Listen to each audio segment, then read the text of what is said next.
Okay. Okay. Oh, wait, we're going live. Hello. Welcome. We'll just be another minute. Oh, wait, I'm in front of the stupa. You could be. Yes. No, I might. Hello, Steve. We'll be going live in just a minute. Thanks for your patience.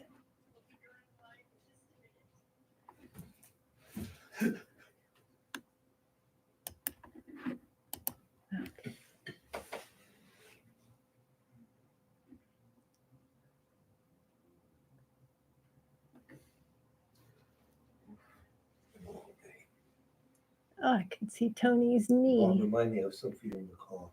Oh.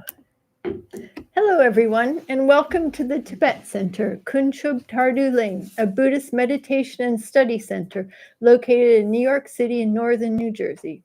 That's Tuesdays in New York City and Wednesdays in New Jersey. This is our twice-weekly presentation of the Buddha Dharma. Specifically, this is a talk series entitled Dharamsala Through the Eyes of a Western Nun. All the prayers we say on the website under the FAQ section, scroll down to prayers. If there is a problem with the sound or anything else, please let Darren or Tony know. And if there's anyone you wish us to pray for at the end, please put their names in the chat box. And now we'll start with our prayers. By the force of the blessings of the non-fallacious three precious gems, and in the truth of our pure selfless wishes, may the precious Buddha's teachings flourish and spread to the expanse of all areas throughout the length and breadth of the West. For all the people living here together with their near ones, who have engaged in the teachings and have faith and respect for them, may all conditions adverse to their practice of the pure Dharma be dispelled, and an excellent collection of favorable conditions increase like the waxing moon. And especially for those who work on methods to accomplishing the flourishing and spreading of the victorious one's teachings, may they, source of all happiness and benefit, may they never be oppressed by masses of interference and adverse conditions, and may this spontaneously happen just as we have hoped and wished. And now the Heart Sutra. Thus have I heard once. The Blessed One was dwelling in the royal domain of the Vulture Peak Mountain, together with a great gathering of great monks and great bodhisattvas. At that time, the Blessed One entered the Samadhi, which examines the Dharmas called profound illumination. And at the same time, noble Avalokiteshvara, the Bodhisattva Mahasattva, looking at the profound practice of transcendent knowledge, saw the five skandhas in their natural emptiness. Then through the inspiration of the Buddha, Venerable Shariputra said to Avalokiteshvara, how should those noble ones learn who wish to follow the profound practice of transcendent knowledge? And Avalokiteshvara answered, Venerable Shariputra, whoever wishes to follow the profound practice of transcendent knowledge should look at it like this. Seeing the five skandhas in their natural emptiness. Form is empty, emptiness itself is form. Emptiness is not separate from form. Form is not separate from emptiness. In the same way, feeling, discriminating awareness, compositional factors, and consciousness are empty. All the dharmas are empty and have no characteristics. They are unborn and unceasing. They are not impure or pure. They neither decrease nor increase. Therefore, since there is emptiness, there is no form, no feeling, no discriminating awareness, no compositional factors, no consciousness, no eye, no ear, no nose, no tongue, no body, no mind, no appearance, no sound, no smell, no taste, no cessation, no objects of mind, no quality of sight, no quality of hearing, no quality of smelling, no quality of tasting, no quality of sensing, no quality of thought, no quality of mind consciousness. There are no nidandas to ignorance, to old age and death, nor their wearing out. There is no suffering, no cause of suffering, no ending of suffering, and no path, no wisdom, no attainment, no non-attainment. Therefore, since there is no attainment, the bodhisattvas abide by means of transcendent knowledge. And since there is no obscurity of mind, they have no fear. They transcend falsity and pass beyond the bounds of sorrow.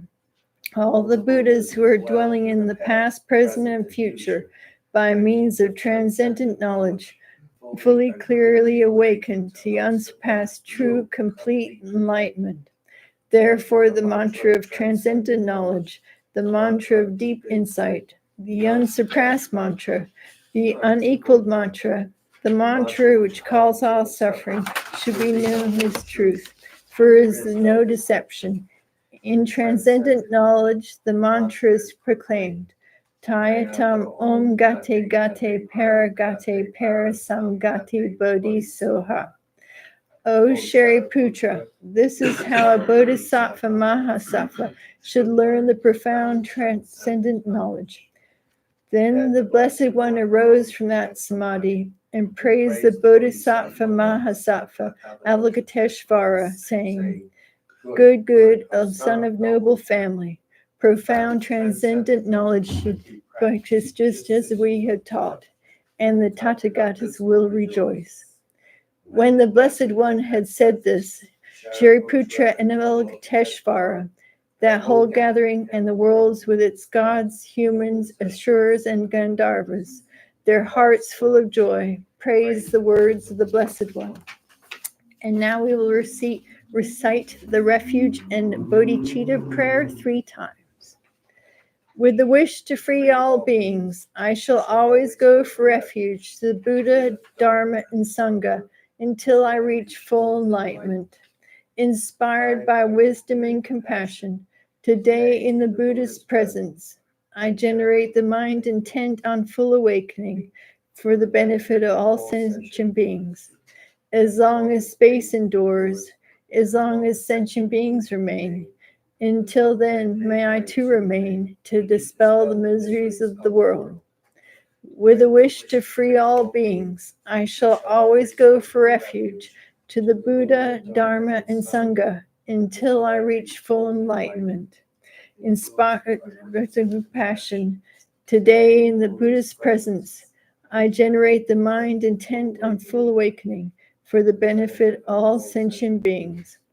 As long as space endures, as long as sentient beings remain, until then may I too remain to dispel the miseries of the world. With a wish to free all beings, I shall always go for refuge to the Buddha, Dharma, and Sangha until I reach full enlightenment. Inspired by wisdom and compassion, today in the Buddha's presence, I generate the mind intent on full awakening for the benefit of all sentient beings. As long as space endures, as long as sentient beings remain, may I too dispel the miseries in the world. Hello, and just wanted, before we begin, I wanted to point out that Rinpoche is again in our presence, thank goodness, as you can see from this lovely stupa that arrived thanks to Lavinia, and we'll let Tony discuss it more on Saturday.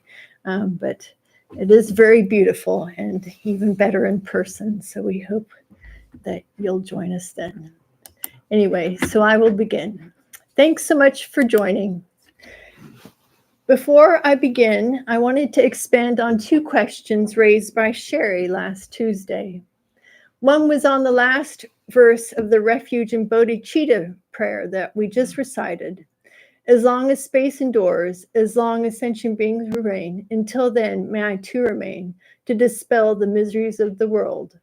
The question she had, or at least I hope I understood, is why isn't the last verse to help dispel, as it's not possible to actually dispel the miseries of the world.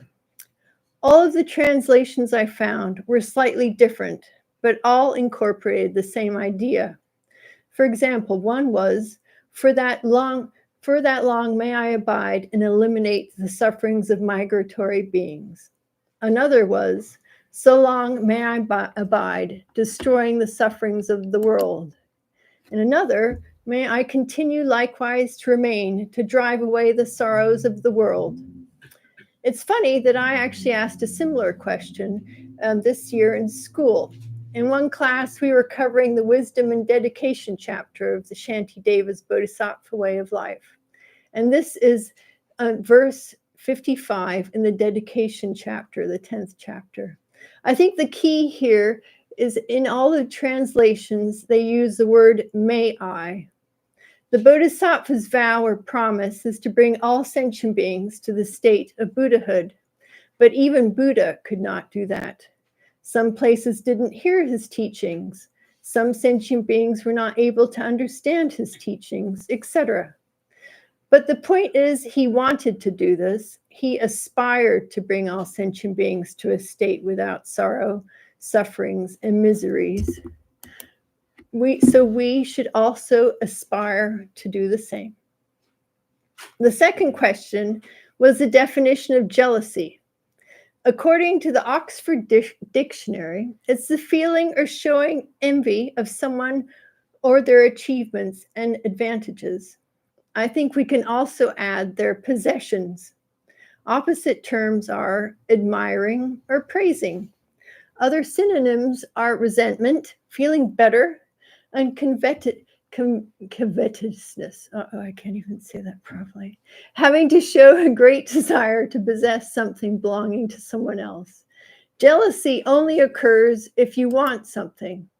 If you're not going to be jealous of something if you don't want it. Like, I don't really like frogs' legs. Once I had them at the Culinary Institute in upstate New York. If someone else had them, I would not feel jealous. Of course, if I hadn't eaten for 2 days, that might be a different story. So jealousy can also be relative to our situation or circumstances. In one situation, you might be jealous of someone, but not in another.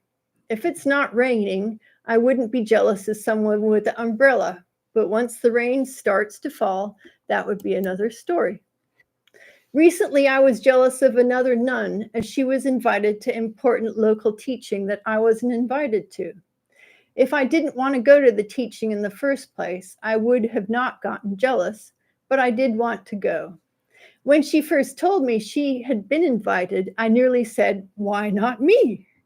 Did the jealousy stop there? No. Instead, it escalated and was followed by a whole slew of other non-virtuous thoughts, such as, I'm a better practitioner than she is. Why wasn't I invited? Mentally praising myself, which is a bodhisattva downfall if I had actually said this out loud. Which then led to, why does she get to go? They aren't even such great practitioners. Criticizing others, which is also another bodhisattva downfall. I then mentally got upset with the organizers of the teachings. I thought they were my friends. I'm not going to be nice to them anymore if this is the way they treat me. So instead of rejoicing that they are helping to support the spreading of the Dharma, I felt bitter towards them. As you can see, jealousy not only doesn't make you happy, but it also leads to other non-virtuous thoughts, those that also don't make you happy. So instead, they bring you misery, discomfort, and all sorts of sufferings. The only permanent cure for jealousy and the other afflictions is to have a direct understanding of emptiness, of the selflessness of persons and phenomena. Too bad they don't carry that cure at CVS. On the positive side, we can lessen them, but this does take effort. We need to keep working at it. Jealousy isn't going to go away on its own. For better or worse, I'm a highly sensitive person and really don't like feeling I feel very uncomfortable when I feel any of these afflictions. So I actually do put a lot of effort into trying to stop them, or at least curbing them. I found what's very helpful is to know what objects and qualities I desire the most. So when I saw others with them, I could be prepared for jealousy, anticipating its arrival. Then I could work to avoid it or lessen it by applying antidotes such as empathetic joy. Afflictions, unvirtuous and unhelpful emotions are more difficult to remove once they have taken hold of us. Just reminding yourself that jealousy is on the horizon helps lessen its hold on you. It's like seeing construction on a street ahead of you, and you can avoid it and go down another street. Of course, if you want to be stuck in traffic and waste lots of time in aggravation, then there's no need to keep an eye on what's ahead. But if you want to be happier and to get where you want to go, being mindful of what's coming your way is very helpful. Sorry if I went on a bit, and I hope that answers Sherry's questions. So I will just recap where we left off on my path to becoming a nun. I had just sold my house in upstate New York in Garrison and moved closer to the Dharma Center in Connecticut. I was so happy there, but I realized the feeling was due to the suffering of change and not real happiness. It was just the relief of no longer being a homeowner with all of its responsibilities. The feeling of happiness would not last long, and it did not. It started to fall apart when I had a whole bunch of bad dreams, actually nightmares, really. One of my big issues is I put too much stock in my dreams and put too much time and effort into analyzing them and thinking about their potential meaning. Years earlier, I used to have deja vu pretty often, but that had stopped. But I still believed that dreams had some real meaning to them. I thought dreams signified something in the real world, such as a warning of an upcoming event or something I could learn from. I made them very solid by adding extra meaning to them. The word in Buddhism for this process is reification, the act of changing something abstract, existing as just a thought or an idea, into something real. Many think dreams have hidden meanings, but I was obsessed, which actually stopped me from really getting a few important concepts, as dreams are often used in analogies and Dharma teachings. Hold on, sorry. In one class with Geshe Damdul, he asked us if we had a dream about a big cat, such as a tiger, chasing us, would we feel relieved when we woke up? I was the only one that didn't get the point and said, no, I would not feel relieved when I woke up. He smiled and laughed. Instead of letting myself feel relieved, I would keep thinking about the dream when I woke up and worry about something bad happening to me that day or to my small cat. And I would spend too much time pondering what the dream actually signified.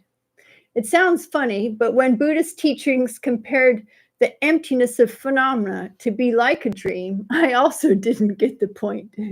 For me, they were big and real and larger than life.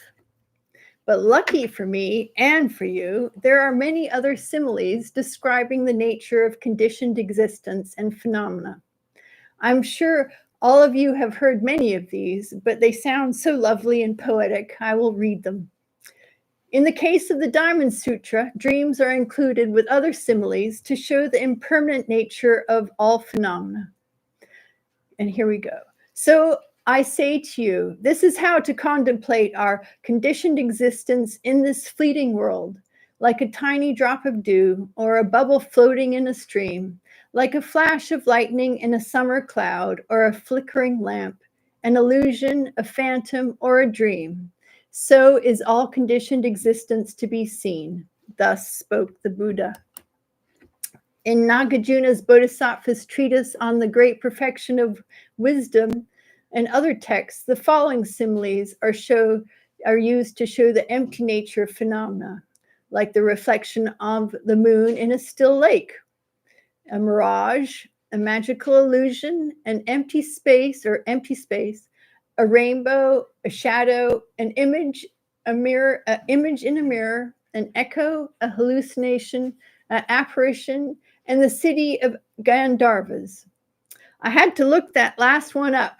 They are a class of demigods So it would be like a castle in the sky, a fairy castle, i.e., not existent.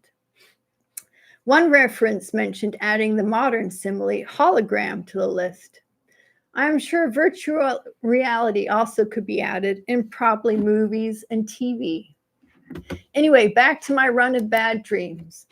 They included nearly being drowned in a deep and turbulent ocean, being strangled so I couldn't breathe, having my front teeth bashed in, and a bird taking one of my eyeballs. Sorry, I know that sounds a bit un-PG.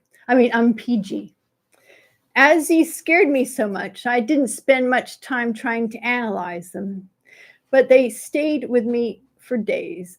I couldn't stop my habit of making them more real instead of just letting them be the illusions they were. Finally, I settled down, and they left me to think about the preciousness of life, of this precious human rebirth. Or, like a slogan that might appear on a billboard on the BQE, life is short, don't waste it. Since my new carefree renter's life, my Dharma practice had started to stagnate. For a couple of months, I stopped putting effort into moving forward in my practice or deepening any of my understandings. Before, I would have been very disappointed if I ended the day not having grown in the Dharma. But now I was just riding on my previous coattails. It was one thing to do that at work, but not with the Dharma. It was too important to me. Well, and still is, of course.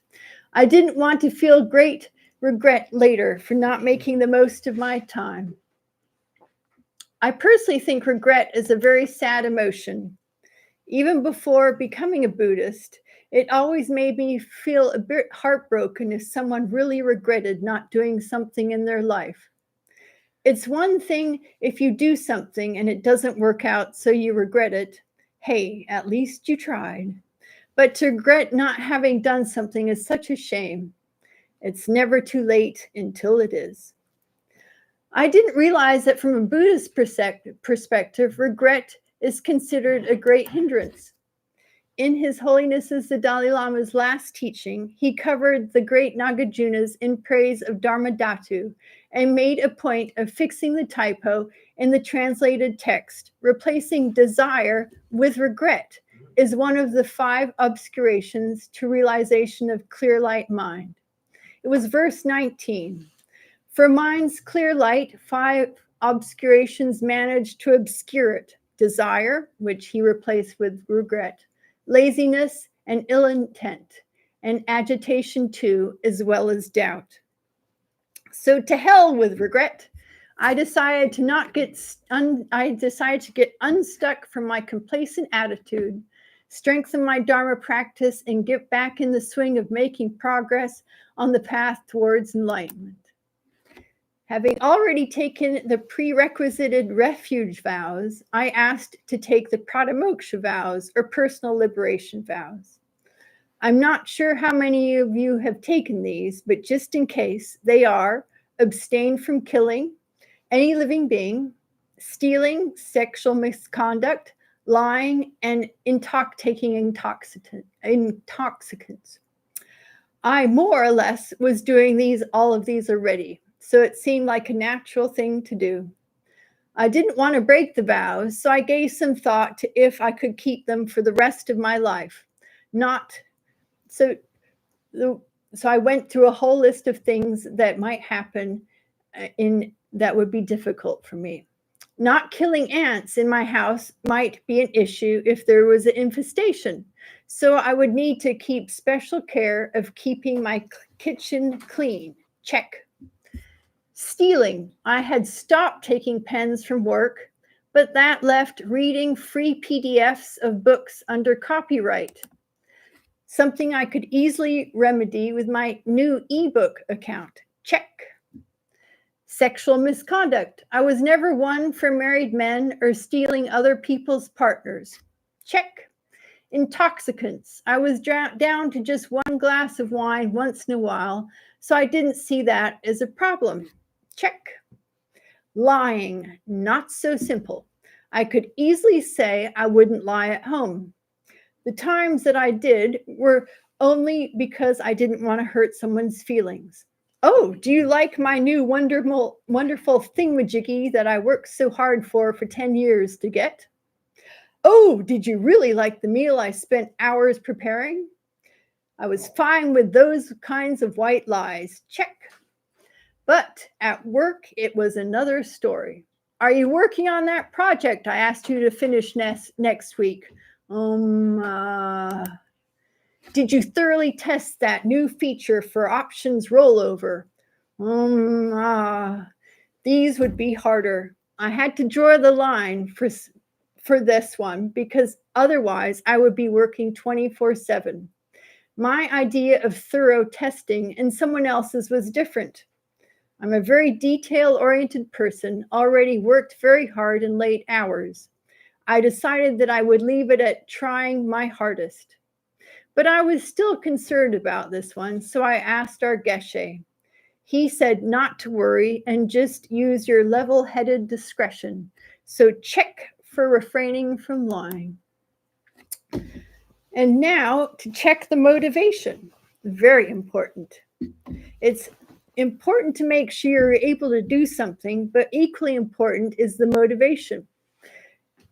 You might be the smartest and fastest, but if you have a pinky in the brain motivation, taking vows would be a waste of time. I'm not too sure if you've heard of the cartoon series Pinky in the Brain from the mid to late 90s. It was about a super smart mouse called the Brain and his not so smart friend Pinky.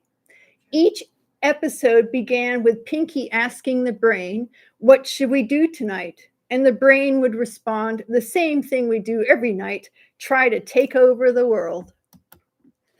Regarding my motivation, I remembered what a visiting Rinpoche, a former abbot of Saramay and Gito Tantric College, Rinpoche Jordan, mentioned.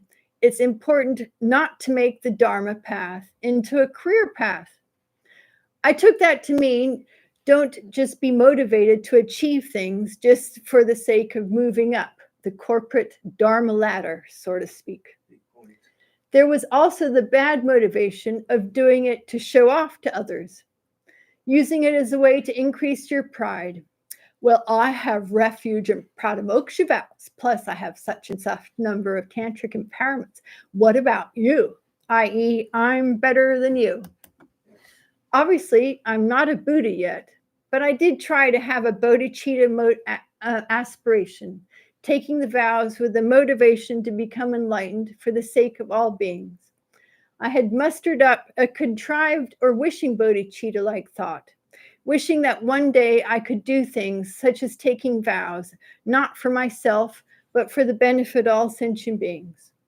I had tried to transform that into engaging bodhicitta using a recent situation I had at the DMV.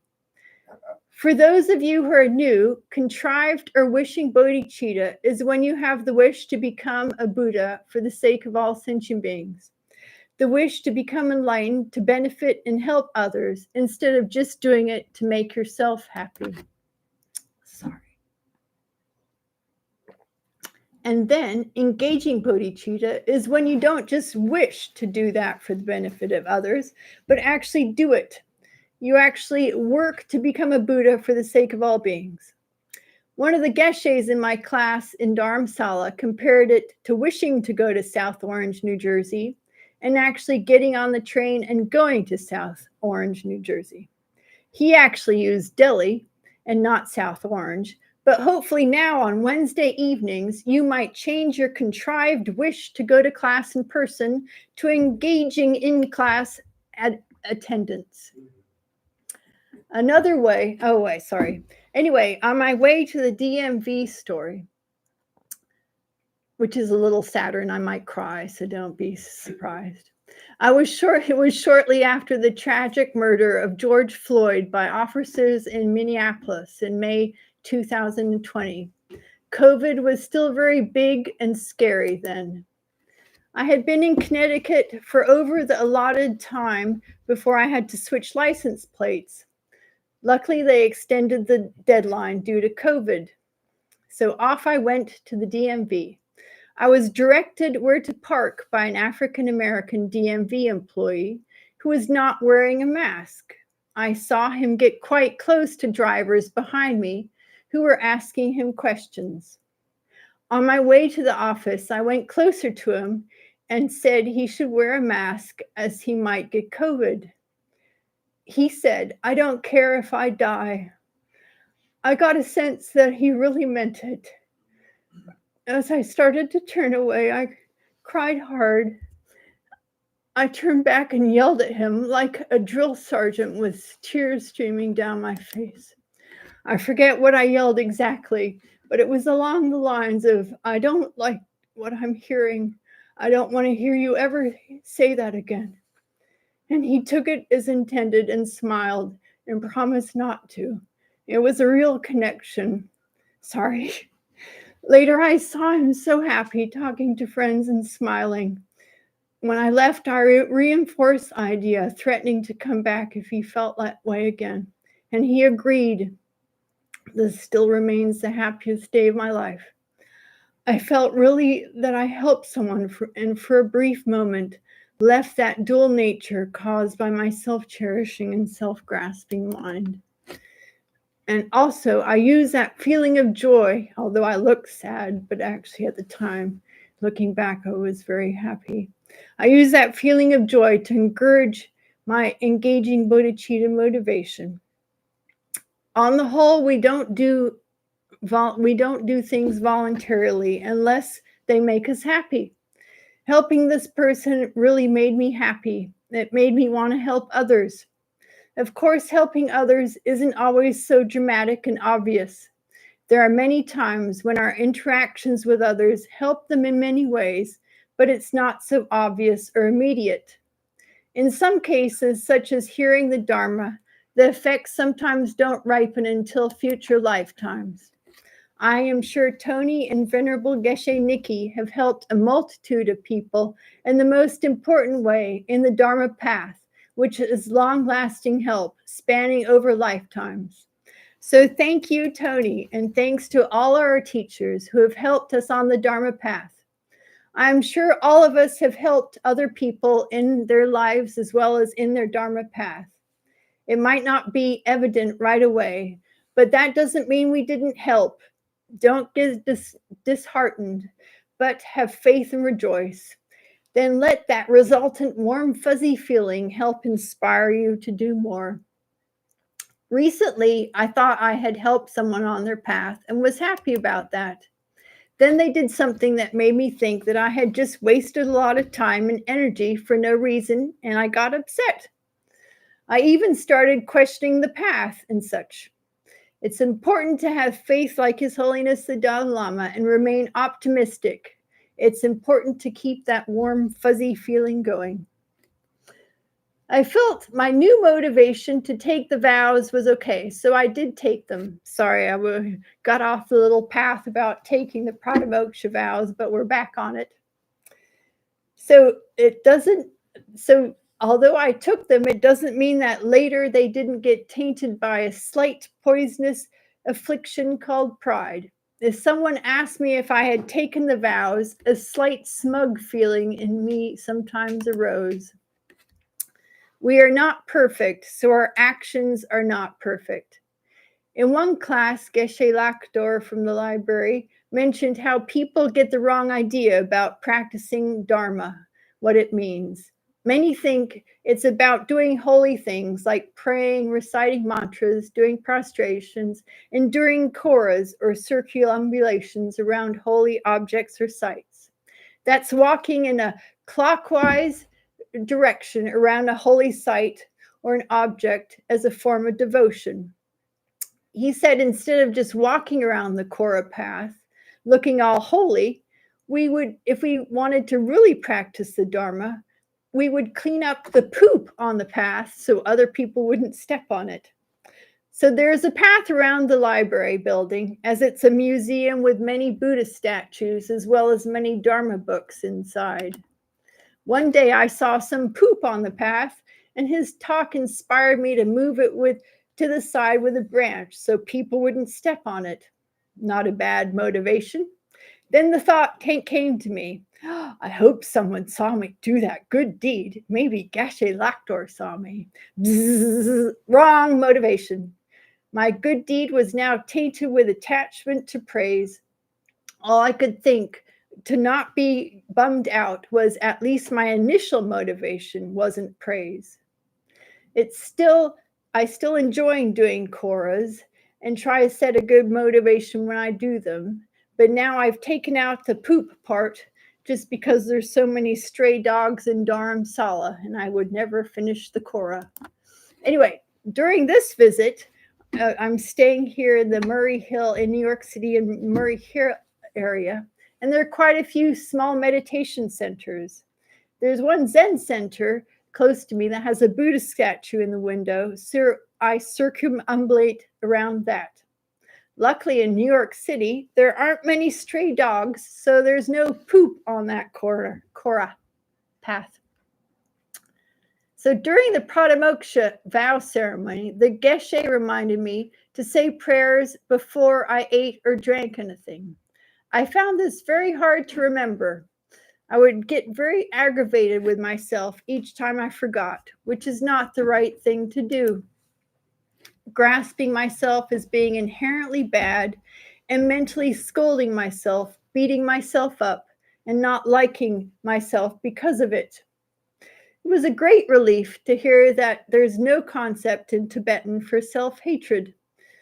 I'm assuming that when they make a mistake with their understanding that we are working with contaminated aggregates, not to be totally aghast when it happens, but keep trying and move forward. But old habits can die hard. I felt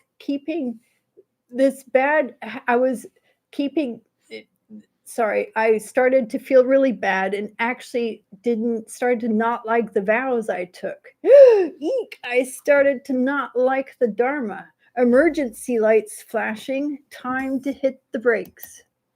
So I asked a nun at the center, and she said to say the prayers in the morning of that day and then do a short Om each time. That's blessing with the body, speech, and mind of the Buddhas, or purifying, transforming, and making it inexhaustible. Sometimes I would remember when I had already started eating, and she said it was fine to say it then too. A better late than never idea. It's important to make sure Dharma doesn't become a hassle and something you don't like or don't look forward to. I remember Chongla Rinpoche saying the best time to stop reading a difficult text is when you still are happy reading it, not to wait until you're tired and burnt out. Otherwise, you won't be as enthusiastic and happy about reading it the next time. It's also important to remember that if you need a break, take one. Dharma isn't an extreme sport, so there's no need to push yourself harder than what is comfortable. Dharma is supposed to make you feel happier, lighter, and freer. Obviously, not so free that you run off and don't come to class anymore. Hold on. Now back to my story. One of the silver linings of COVID is it helped people feel much freer in terms of their jobs. People got a bit more distance from them, and some realized they weren't really happy with their jobs, be it their work environment, their commute, their actual job they did, low pay, what have you. I liked my job, but my priorities had completely changed. I used to work late, and now I stopped at a decent time for prayers and meditation and Dharma classes. I still cared about doing a good job, but not as much as I enjoyed doing my Dharma practice. One day out of the blue, my boss called me at home and said I was promoted to manager. This news actually made me feel very unhappy. It might sound weird, but I didn't want to become a manager. It would mean a lot more work, a lot more time working, and more responsibility. I was actually quite upset as I felt it was going to negatively impact my time for Dharma. Luckily, I had just attended a class out of Sarah May Monastery in southern India on Jason Kappa's In Praise of Dependent Origination by Siling Tongkar Rinpoche. He leads an annual Medicine Buddha retreat each year, traveling across US and Canada to different centers, constructing sand mandalas, giving empowerments, and reciting sadhanas. Anyway, during class, he discussed how we exaggerate unexpected events in our lives, making them into big moments. So we do this because we see them as inherently existent, truly existent from their own side. They feel like they come out of nowhere of their own accord, like a rabbit appearing out of a magician's hat. Look, I'm here and I am a rabbit. But I don't have a little fluffy tail. When events appear as a surprise, they seem to be more independent, like they have a power all of their own. But that's just because we don't see or have any knowledge of the events leading up to them, all the different causes. Later, I found out that my boss was under pressure from his boss to have fewer direct reports before the end of the first quarter, and today was the due date. Knowing the causes had been in motion for some time lessened the weight of the event that I had added to the event. It also helped to know that my bad view of this event was relative to the time. 5 years earlier, I might have been more enthusiastic about becoming a manager, but now not. There was nothing on the side of being a manager that was inherently bad. Otherwise, I would always think it was bad. Also, being a manager was just a concept, merely imputed by mind, dependent on labeling to exist. The summary was, all phenomena exist only as dependently related events, also referred to as dependent originations. At that time, I was still very new to the idea that there were three types of dependent origination: dependent on causes and conditions, on parts or qualities, and on labeling. Even with my little understanding, I did come away feeling less frantic about my unexpected news. I was very happy when recently one of my teachers at the library gave us a very simple example from his teacher, Geshe Palden Drangpa Rinpoche of Drepun Losaling, who is also Geshe Damdul's teacher.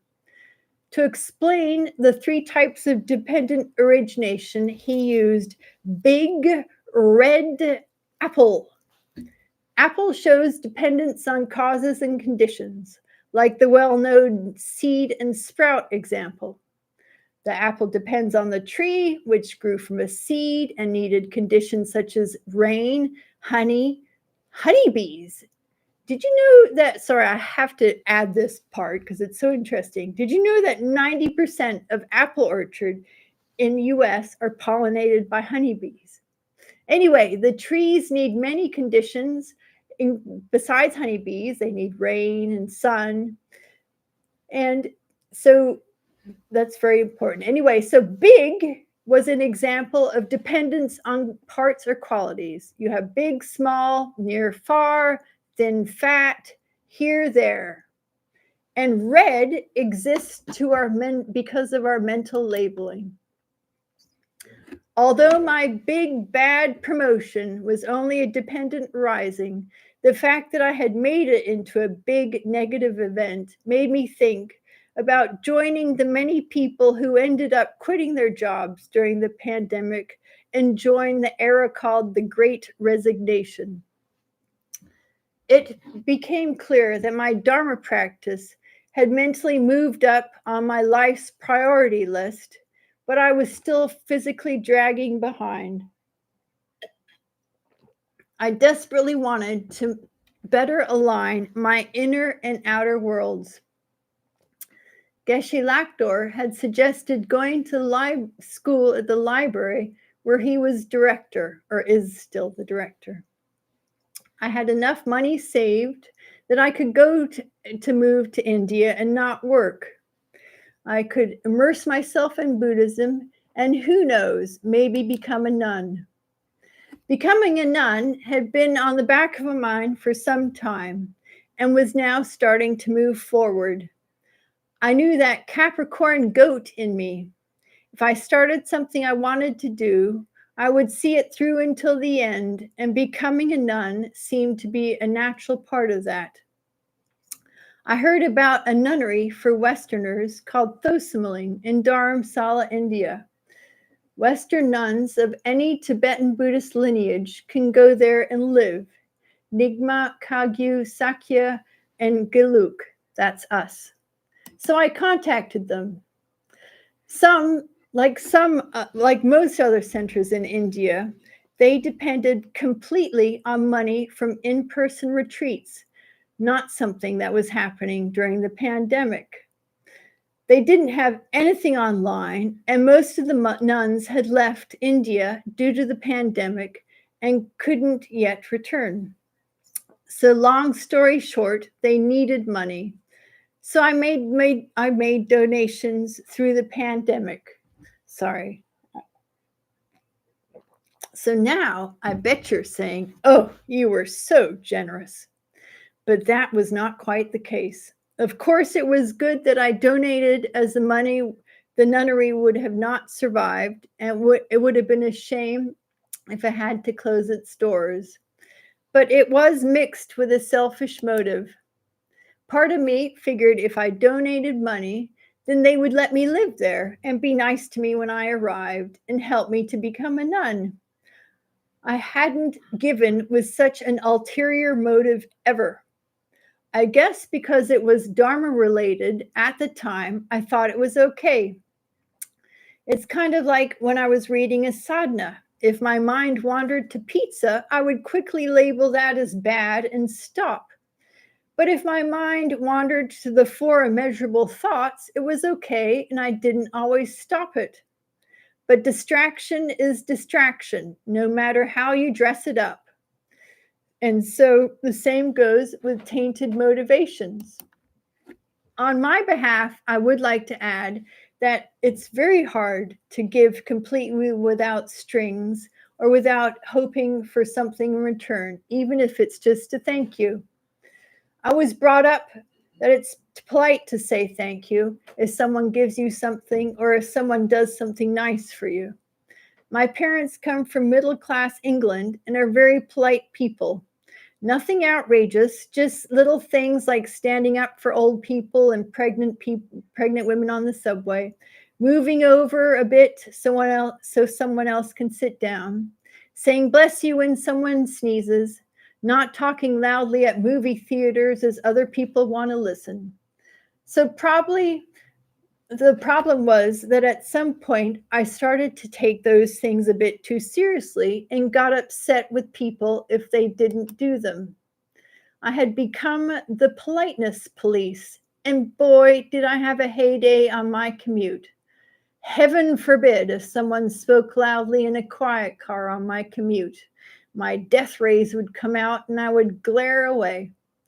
It's not that I had to unlearn the manners I was taught, but needed to view them as less important. If I gave someone something and they didn't say thank you, it was hard to not feel a bit irritated. What eventually helped me was reminding myself that people are more important than manners. I didn't want to dislike someone just because they didn't say thank you. My goal is actually to like everyone, so that wasn't helpful. Of course, the best way to give is remembering the three spheres of giving. The giver, the receiver, and the gift. All of these are merely imputed by labeling, all interdependently so, and therefore empty of inherent existence. Without any one of these three, there would be no concept of giving. Each relies on the other two for giving to exist. None of these three are more or less important than the others. We normally see things from our own viewpoint or reference point, but it's good to try to view giving from a third-party point of view, like a bird watching the event of the giving taking place. So be the bird, not attached to any of the three spheres, and seeing the event as the whole. Regardless, if I donated, Thosamling, the nunnery, said I could live there. I had a place to stay and a school to go to, so I decided to do it. But I wanted to do it in a responsible manner, I thought to myself, while staring at my much beloved cat, Goldilocks. We are all interrelated. What I do impacts my parents, friends, coworkers, and my pet. You don't need religion to tell you to be responsible, although the concept of karma and thoughtfulness definitely helps one become more responsible. Secular ethics is enough to tell you you shouldn't just act with only you in mind, but be thoughtful of others also. So, as for my dear cat, it actually worked out quite well. My neighbor at the condo agreed to take her. I had lost my lease at the condo, so she let me stay there for a few weeks with my cat.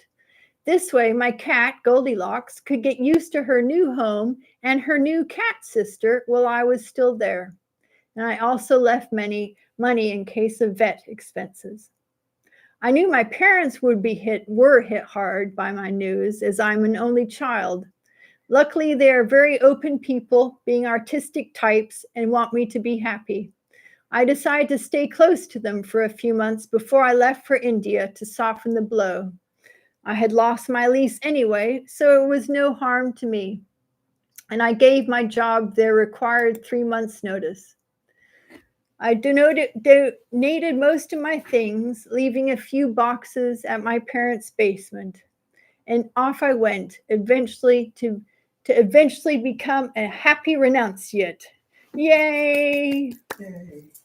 So we'll stop here. I want to add something right at the end, but yes. So, well, is there anyone we wish to pray for? So continuing next time I talk, I'll actually be in India. So the series, Western's Nun View of Dharamsala, I'll actually be in Dharamsala by next week. So that's good. I'll be here, but my story will be in Dharamsala. Is there anyone on the list to pray for? He's coming up with it now. Okay, good. No names. Okay. So I'm sure there's many people out there we should be praying for, but don't know about. So we'll just leave it at that. I prostrate to the Omniscient One. Thus the Buddha Bhagavat Takadat Arahat Samyak Sambuddha, the learned and victorious one, the Sugata, the knower of the world, the charioteer and tamer beings, the unsurpassable one, the teacher of devas and humans, is the Buddha Bhagavat. The Tathagata is accorded with all merit. He does not waste the roots of virtue. He is completely ornamented with all patience. He is the basis of the treasures of merit. He is adorned with minor marks. He blossoms with the flowers of the major marks. His activity is timely and appropriate. Seeing him is without disharmony. He brings joy to those who long with faith. His knowledge cannot be overpowered. His strengths cannot be challenged. He is the teacher of all sentient beings. He is the father of bodhisattvas. He is the king of noble ones. He is the guide for those who journey to the city of nirvana. He possesses immeasurable wisdom. He possesses inconceivable confidence. His speech is completely pure. His melody is pleasing. One never has enough of seeing him. His form is incomparable. He is not stained by the realm of desire. He is not stained by the realm of form. He is not affected by the formless realm. He is completely liberated from suffering. He is completely and utterly liberated from the skandhas. He is not possessed with dhatus. His ayatanas are controlled. He has completely cut the knots. He is completely from torment. He is liberated from craving. He is crossed over the river. He is perfected in all wisdoms. He abides in the wisdom of the Buddha Bhagavats, who arise in the past, present, and future. He does not abide in nirvana. He abides in the ultimate perfection. He dwells on the bhumi where he sees all sentient beings. All these are the perfect virtues of the greatness of the Buddha Bhagavat. The holy Dharma is good in the beginning, good in the middle, and good at the end. Its meaning is excellent. Its words are excellent. It is uncorrupted, is completely perfect, and completely pure.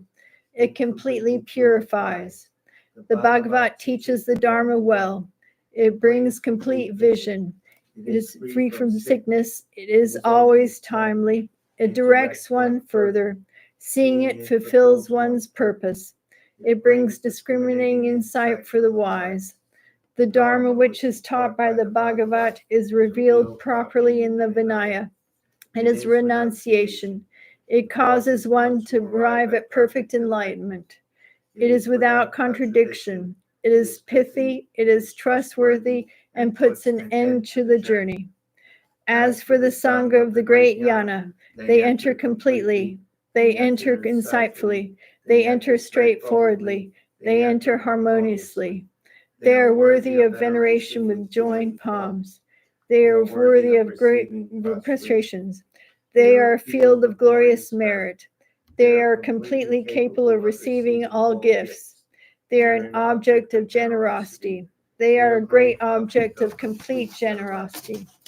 The protector who possesses great kindness, the omniscient teacher, the basis of oceans of merit and virtue, I prostrate to the Tathagata. Pure, the cause of freedom from passion, virtuous, liberating from the lower realms. This alone is the supreme ultimate truth. I prostrate to the Dharma, which is peace.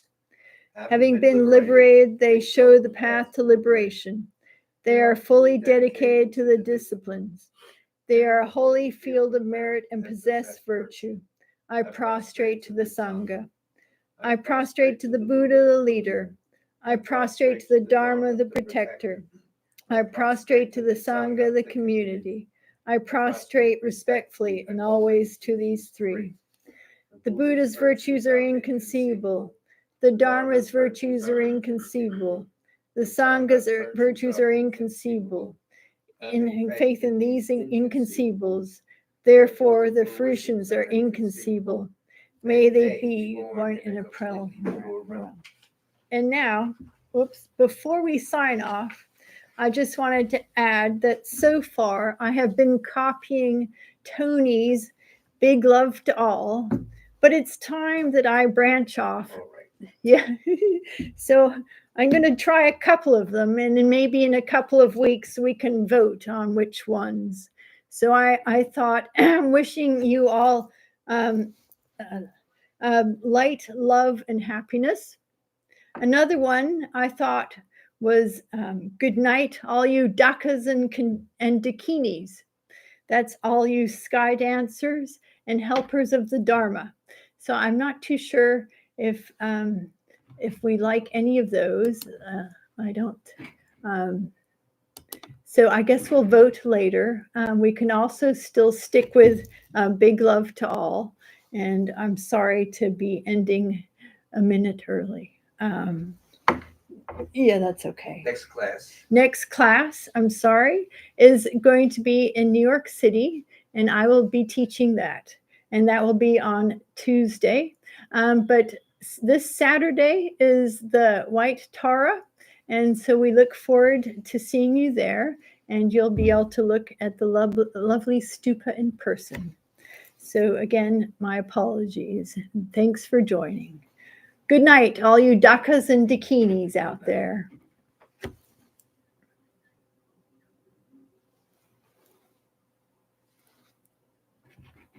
Aaron cut it.